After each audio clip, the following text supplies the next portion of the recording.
Salut à tous, c'est Matt, on se retrouve pour notre 9 minutes pour aujourd'hui du mardi. Donc maintenant le mardi, hein, comme l'a expliqué hier Tilt, aujourd'hui ça sera donc moi tous les mardis normalement. Donc voilà, on va parler du marché, on va parler de Bitcoin, on va parler de quelques alts éventuellement si j'ai le temps.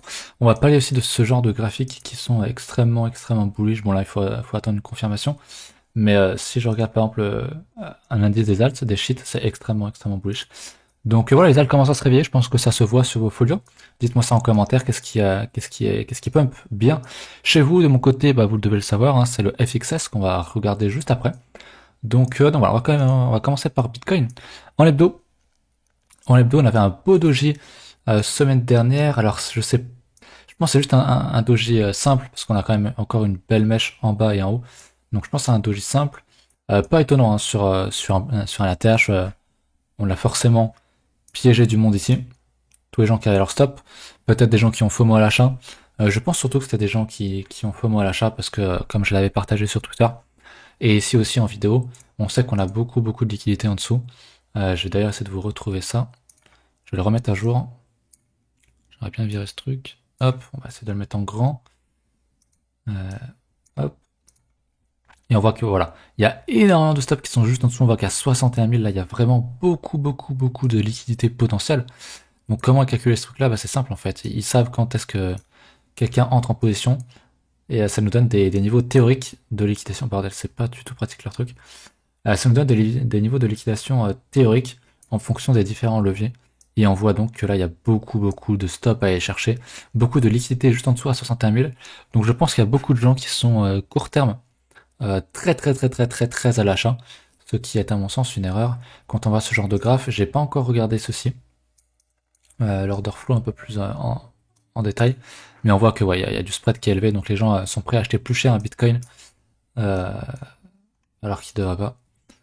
Donc ça témoigne d'une certaine euphorie à court terme. Hein. Moi je reste très bullish sur Bitcoin, vous le savez.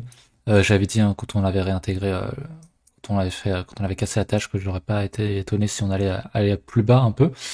Donc voilà, on a un funding qui est assez élevé aussi, donc je serais encore une fois pas étonné qu'on aille rechercher. On le voit bien ici, hein, ici pardon. Au niveau des 60 000, 61 000, il y a aussi des niveaux à 50, 55. Donc il y a beaucoup de place. À mon avis, il y a beaucoup d'intérêt pour les market makers d'aller chercher un prix plus bas sur Bitcoin avant, pourquoi pas, de repartir à l'hausse. Hein, parce que vous savez que s'il y a de la liquidité, j'ai dit en gros, bon, en gros c'est dans cette zone-là. L'idée c'est d'aller chercher cette liquidité et de s'en servir pardon, comme fuel pour aller chercher la TH derrière. Euh, à mon avis, c'est ce qui devrait se passer, c'est le scénario le plus probable. Donc voilà. En tout cas, on a déjà pioché du monde. Donc c'est une bonne chose déjà, selon moi. On va regarder en daily, mais je pense que j'ai pas grand chose d'autre à ajouter. On avait un TD9 qui a posé le top, même si on a fait une bougie en plus derrière, on n'a pas cassé le fameux niveau de la risk line ici en bleu, les pointillés bleus. Donc voilà, moi je pense qu'on peut aller chercher un petit plus bas, aller chercher un support à 57, pourquoi pas à 55. J'avais pas de ce niveau-là à 53, pourquoi pas, ça ferait peut-être beaucoup, mais je pense que déjà, si on vient refaire une leg, donc un mouvement baissier, rechercher cette grosse zone-là, je pense déjà qu'on va sortir beaucoup de monde. Après, on verra si on structure quelque chose de bullish ou non. Mais en l'état, enfin, je veux dire, je reste quand même très bullish sur Bitcoin. Je pense pas qu'on aille en dessous des 53, des 50 000. Mais pourquoi pas, ça peut prendre du temps, hein, parce que voilà, vous savez très bien aussi quand on voit les alts qui sont très sexy, on y reviendra juste après, pour qu'elles partent, il faut que Bitcoin range. Donc si Bitcoin fait quelque chose comme ça, bah, c'est une bonne chose aussi pour les alts. Aussi, il explose à la hausse. Il faut que les alts surperforment Bitcoin, donc elles pètent encore plus à la hausse que Bitcoin. Donc voilà pour BTC, je suis bullish long terme. Court terme, moyen terme, peut-être un peu moins.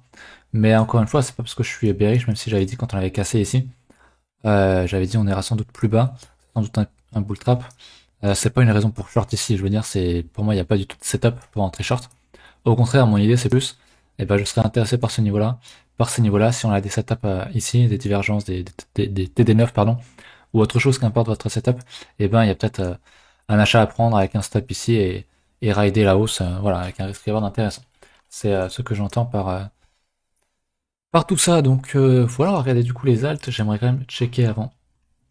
Toujours Ethereum qui est juste le boss des alts, hein, qui est en train de confirmer sa fameuse grosse tasse séquence. Je l'ai encore supprimé d'ailleurs. J'arrête pas de la supprimer parce que c'est un dessin, c'est vrai que c'est pas ultra beau. Mais voilà, sa structure qui est extrêmement bullish, qu'on évoque depuis je sais pas combien de temps maintenant. Et il est en train de la casser à la hausse, donc ouais. Ethereum, honnêtement, je serais pas étonné qu'il nous fasse un truc comme ça. Vraiment, qu'il a cherché sa grosse target là, à 6200 quelque chose, 6350. Je n'en serais réellement pas étonné, parce que c'est un gros niveau d'extension, hein, je le rappelle pour ceux qui regardent pas trop souvent nos vidéos. D'ailleurs, pensez à vous abonner hein, pour pas rater les prochaines vidéos.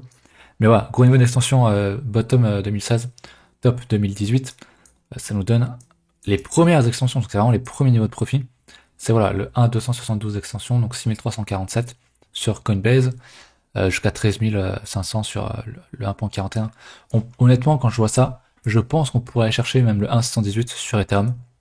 Sur Bitcoin, je pense pas. Vous savez qu'on vise, qu'on target plutôt hein, les fameux 1.41, qui sont, d'ailleurs c'est pas sur ce graphe-là, c'est sur celui-là, qui ont stoppé bah, tous les bull market, hein, toutes les bulles jusqu'à présent, le fameux 140 000 là. Donc voilà, affaire à suivre. Mais pour les alts, honnêtement, quand on voit Ethereum, quand on voit la dominance, alors plutôt la dominance inversée, mais c'est ce que j'expliquais sur la dominance. Hein, c'est vrai que c'est moins visible comme ça parce qu'on a souvent un biais naturel qui est bullish. Donc quand on voit un truc bah, qui est très bearish, on s'en rend pas forcément toujours compte, en tout cas les débutants. Mais voilà, on a posé un bottom, on l'a retesté ici, on a fait notre bordel ici, on y revient, on reteste ce niveau, on le reteste encore une fois, c'est la quatrième fois qu'on reteste ce niveau-là, donc c'est bearish. Maintenant, c'est vrai qu'à court terme, on évolue dans un range, mais c'est très très bullish. C'est très très bullish.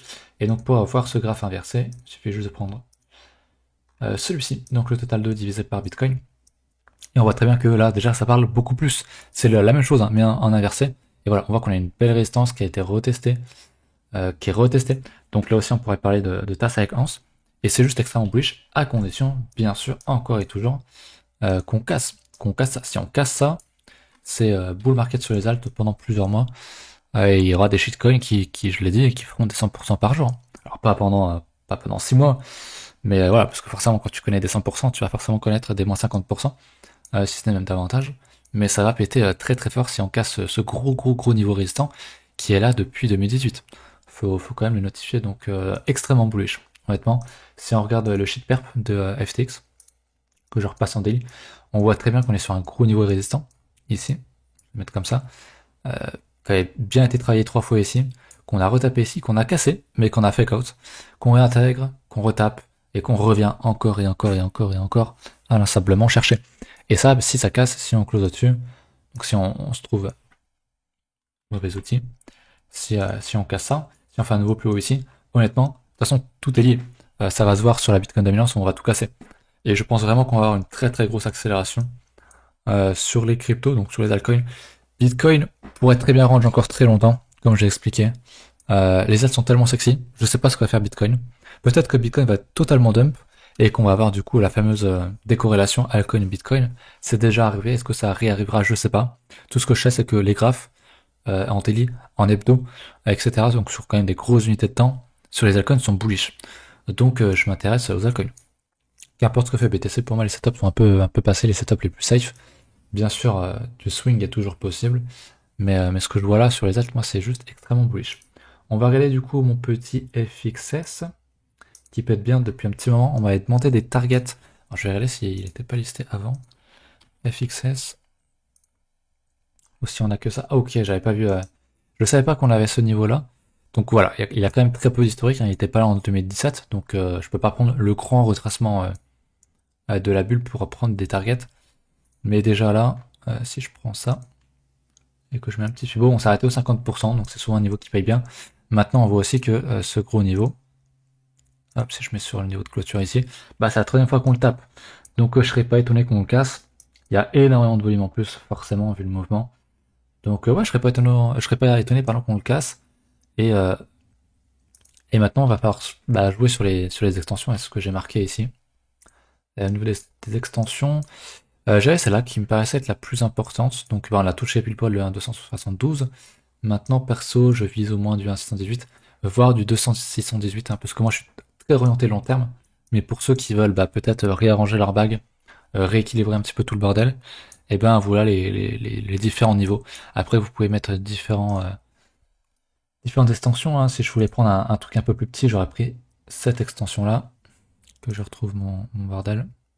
Hop, et voilà.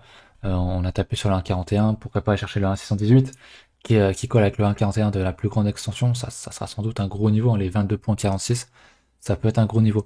Maintenant on est sur une grosse résistance, donc encore une fois, je serais pas étonné qu'elle pète fort. C'est pour ça que pour moi on est dans un gros momentum sur cet asset là, et je veux pas le vendre massivement ici. Je prends des mini TP pour remettre un petit peu sur les autres alts, etc. Mais c'est vraiment des mini TP, c'est moins de 10%, c'est même moins de 5%. On tourne sur du 3-4% de temps en temps. Donc c'est pas vraiment du gros TP comme je parle de TP quand je parle d'aller chercher un retracement ou une grosse extension. Donc voilà, j'ai encore dépassé les 9 minutes. 2 fois de suite, j'espère que la vidéo vous a plu. Pensez à mettre un petit like, un petit commentaire. Si vous voulez que je regarde demain une de vos altes, dites-moi ça, je regarderai ça. Et puis voilà, si vous avez quelque chose à dire, n'hésitez pas. Abonnez-vous, venez sur Discord. Et puis voilà, on se retrouve très bientôt. Salut.